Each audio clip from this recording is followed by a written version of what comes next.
வணக்கம் மக்களே. இந்த பதிவில் என்ன பார்க்க போகிறோம் அப்படின்னு பார்த்தீங்கன்னா, காலையில் நம்ம த்ரிஷாவையும் நம்ம தளபதியும் சேர்த்து ஒரு ஏஐ வீடியோ மாதிரி ஒன்று போட்டிருந்தாங்க. எப்படி போட்டிருந்தாங்கன்னா, 2 பேரும் கல்யாணம் பண்ணிக்க போகிற மாதிரியும், அது அவங்க ஹர்ட் பண்ணிக்கிற மாதிரியும் ஒரு வீடியோ ஒன்று போட்டிருந்தாங்க. நான் அதுக்கு ரீப்ளே ஒரு வீடியோ ஒன்று போட்டிருந்தேன்.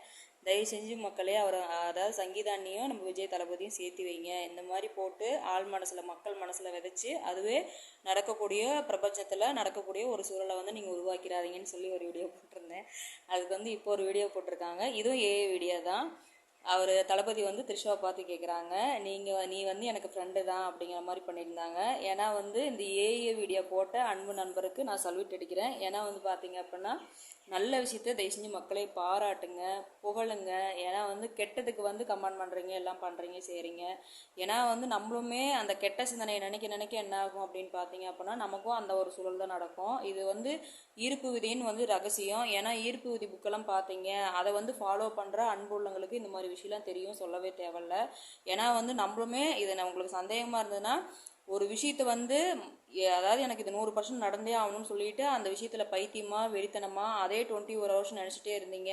இந்த வாட்ரு மேனிஃபெஸ்ட்லாம் பார்த்துருக்கீங்களா? அந்த வாட்டரை வச்சுக்கிட்டு தண்ணி குடிக்கிறப்பெல்லாம் நம்ம அதில் அந்த கவனத்தை செலுத்தி அந்த தண்ணிக்கிட்ட சொல்லி நீங்கள் அந்த வார்த்தையை அந்த விஷயத்தை நீங்கள் அந்த தண்ணி குடிச்சு பாருங்களேன். அது கண்டிப்பாக 1000 மடங்கு 100% அது நடந்தே தீரும்.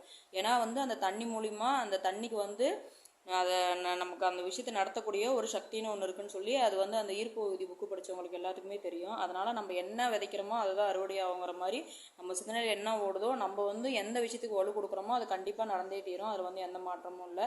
ஏன்னா எனக்கு அந்த விஷயம் பார்க்குறப்ப ரொம்ப சந்தோஷமாக இருந்தது.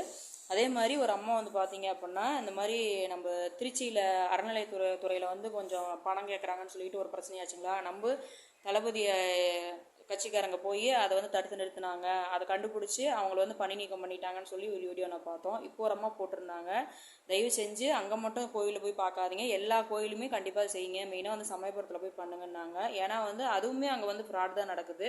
மஞ்சள் குங்குமம் கொடுப்பாங்கங்க. அந்த மஞ்சள் குங்குமம் எப்படி இருக்குன்னு பார்த்தீங்கன்னா, ஏன்னா கோயிலில் கொடுக்குற பிரசாதம் நம்ம எப்படி சொல்லுவோம், தெய்வம் மாதிரி நம்ம எல்லாருமே பயன்படுத்துவோம். அது பார்த்தீங்கன்னா அதை நெத்தியில் வைக்கவே முடியாது. அது பார்த்தீங்கன்னா அப்படியே நம்ம கோலமாவு எப்படி கலக்கிறோம், சேம் அதே தான்.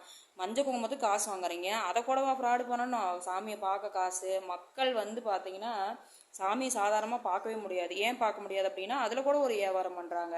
அதனால் விழித்திருங்க மக்களே, விழிச்சிருங்க. ஒவ்வொருத்தரும் ஒவ்வொரு விஷயமும் கேள்வி கேட்க இதுக்கு உண்டான சொல்யூஷன்லாம் கண்டிப்பாக கிடைக்கும். இங்கே மட்டும் இல்லை, நானும் ஒரு பதிவு போட்டிருந்தேன். திருப்பதியில் மெயினாக பாருங்கள். ஏன்னா பெருமாள் எல்லாருமே தரிசனம் பண்ணணும்னு சொல்லிட்டு எல்லாத்துக்குமே ஒரு ஆசையாக இருக்கும்.